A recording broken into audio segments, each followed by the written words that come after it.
नमस्कार दोस्तों। GDS online engagement का शेड्यूल आ गया है जुलाई 2024 का, और इसी के रिगार्डिंग इस वीडियो में हम देखने वाले हैं कि ये शेड्यूल में कब कब क्या होने वाला है। ये सब इस वीडियो में हम देखने वाले हैं। आप देख सकते हैं दोस्तों, 25 जून 2024 को ये लेटर इशू हुआ और डिपार्टमेंट ऑफ पोस्ट की तरफ से जीडीएस सेक्शन से ये इशू हुआ है और सभी सर्किल्स में ये भेजा जा चुका है और general manager CPT Bengaluru unit at Hyderabad इसको भी ये गया है। सब्जेक्ट में देखिए दोस्तों, GDS online engagement schedule July 2024 preparatory exercise regarding. तो पूरा फुल शेड्यूल इसमें दिया गया है। नंबर फर्स्ट में देखिए, data entry and freezing of the vacancies by the divisions. Data entry कब तक करनी है और जो वैकेंसी को फ्रीज करना है उसका डेट क्या है। तो डाटा एंट्री कब तक होगी और जो वैकेंसी को फ्रीज करने की डेट है वो क्या होगी। तो 1 जुलाई 2024 से लेके 6 जुलाई 2024 तक, मतलब 6 दिन में ये कंप्लीट करना है। डेटा एंट्री और वैकेंसी को फ्रीज करना है, मतलब इन 6 दिनों में ये कार्य पूरा करना है। सेकंड में रीचेकिंग डेटा एंट्री, मतलब जो डाटा एंटर किया गया है उसको रीचेक किया जाएगा 8 जुलाई 2024 को, और जो सर्किल अप्रूव करेगा डाटा एंट्री को वो 9/7 से लेकर 10/7 तक, मतलब 2 दिन का समय सर्किल के पास है डेटा एंट्री अप्रूव करने के लिए। और फोर्थ में इशू ऑफ ऑनलाइन नोटिफिकेशन, 15 जुलाई 2024 को नोटिफिकेशन ऑनलाइन इशू हो जाएगा इसका। 15 जुलाई 2024 को ध्यान में रखिएगा।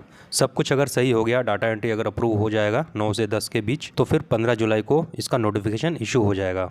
और सेकंड पॉइंट में इन्होंने लिखा है, for the purpose of vacancies calculation the following vacancies would be included excluded by the circle. तो जो वैकेंसीज कैलकुलेशन है, कैलकुलेट किया जाता है सर्किल में, किसको इंक्लूड किया जाएगा और किसको एक्सक्लूड किया जाएगा, मतलब बाहर रखा जाएगा, वो सब इसमें दिया है। सो फर्स्ट में देखिए, टू बी इंक्लूडेड, मतलब क्या क्या उसमें शामिल होगा वैकेंसीज कैलकुलेशन में। ये पॉइंट में, vacancies arising between 1 July 2023 to 30 June 2024 due to death, resignation, transfers, discharge, including voluntary discharge, termination, removal, dismissal on disciplinary grounds, promotion, long term deputation to IPB, APS, etc. मतलब इसको इस सबको शामिल किया जाएगा। जो भी किसी का प्रमोशन हो गया या फिर किसी का डेथ हो गया या फिर किसी का ट्रांसफ़र हो गया, कोई परमानेंट डिपुटेशन के लिए चला गया, लॉन्ग टर्म डिपुटेशन IPPB में चला गया या फिर आर्मी पोस्टल सर्विस में चला गया, जो भी रीज़न होगा इसमें दिया है, ये इसमें इंक्लूड होगा, वैकेंसीज कैलकुलेशन में इंक्लूड होगा। लेकिन ये कब तक, 1/7/23 से लेकर 30/6/24 के बीच में ऐसा हुआ हो तभी।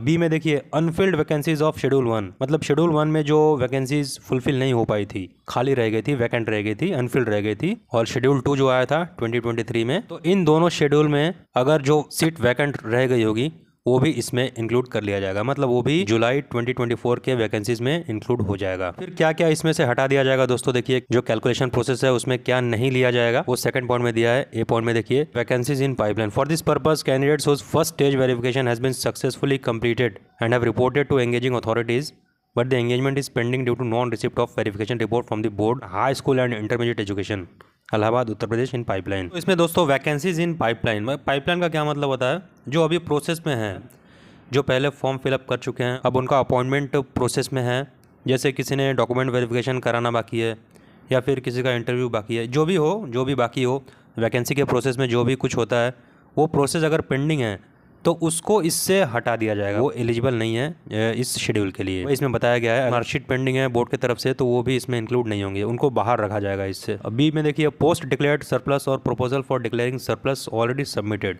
तो जो सरप्लस का डिक्लेयर हो चुका है पोस्ट ऑलरेडी, जिनका हुआ है वो भी इसमें शामिल नहीं होंगे।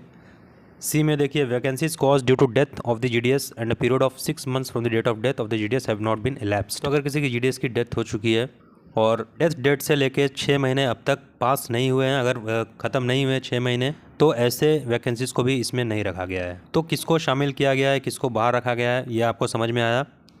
तीसरे पॉइंट में देखते हैं क्या है। Therefore, the circles are requested to adhere to the strict timelines kept for completing the preparatory exercise. On completion of the preparatory work, a very short window of 1 day would be provided for rechecking and freezing the vacancies in the portal. Therefore, the correctness of the vacancies may be ensured in advance. जो भी schedule है ऊपर का, जो भी schedule हमने देखा ऊपर, इसको स्ट्रिक्टली कंप्लायंस करना है, स्ट्रिक्टली इसको फॉलो करना है, कोई भी लापरवाही इसमें नहीं चलेगी। और लास्ट में 5th पॉइंट में देखिए, a certificate duly signed by DPS headquarters regarding completion of above preparative works along with total division wise vacancies to be notified would need to be uploaded in the portal for generation of final notification and furnished to CPT under intimation to this office by 10th July 2024। मतलब 10 तारीख तक जो DPS headquarter होते हैं डाक विभाग के, वो सर्टिफिकेट को पूरा डुली अप्रूव करेंगे और इसको पोर्टल पर अपलोड करने के लिए देंगे ताकि जो नोटिफिकेशन है, फाइनल नोटिफिकेशन, उसको इशू किया जा सके 15 जुलाई को। तो 10 तारीख तक उनको ये काम करना है। और आगे दोस्तों जो भी अपडेट आएगी मैं अगले वीडियो में आपको बताऊंगा। जो भी अपडेट आती है इसके रिगार्डिंग, शेड्यूल के रिगार्डिंग, वैकेंसीज के रिगार्डिंग। तो आज के वीडियो में इतना ही, मिलेंगे नए अपडेट के साथ।